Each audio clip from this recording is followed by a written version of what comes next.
so I said today that we're looking at the top 3 things to remember when you're recruiting for your auto repair shop. Now, if you're looking for a technician, you will know the state of the industry that skills and valuable technicians are in short supply. Things may have changed a little just over the last little while due to COVID, with some auto repair shops needing to shed otherwise valuable team members because they just couldn't afford to keep them on, even with JobKeeper in Australia. So there may be some extra talent floating around, and now is a great time to be looking to fill those positions that you just haven't been able to fill with a quality team member. Now, one of the biggest things to remember about recruiting for your auto repair business is that you should always be in recruitment mode, because you never know who is out there looking for a new position, a better deal than what they have now, or a better environment to be working in. So my number 1 tip is always be in recruitment mode.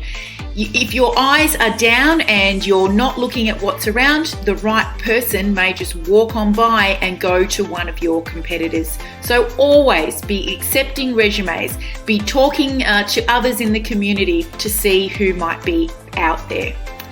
The next thing to remember about recruiting for your auto repair shop is that when you place an ad, the ad isn't necessarily about the job. What you're trying to get out there, what you're trying to sell, is the extra value that you're going to offer this potential new team member if they choose to work for you. And this is particularly important when it's a technician's market, when great technicians are in short supply. So you need to be able to communicate your value to these potential team members, just like we repeatedly talk about you offering your value to your customers so that they will choose you over the competition. So what do I mean? What does that look like when I'm talking about communicating the value that you are prepared to offer this potential new team member? Well, it's about talking about things in the ad like the environment, the culture that you have in your business that you're going to welcome them into. It's about the perks, the training opportunities, the leadership opportunities, the career progression. Don't just write an ad that says you want a light vehicle technician and they must have X, Y, and Z qualifications, because that's boring, it's mundane, it doesn't say anything at all inspiring to somebody that's reading the ad. The great technicians that may be around, that may be on the job seeker sites, they're looking for something that is going to take them further. So make sure you're talking about that in your ad. If you've got a flexible working week, make sure you put that in. If you offer little perks like lunches and laundry, then make sure you put that in the ad as well.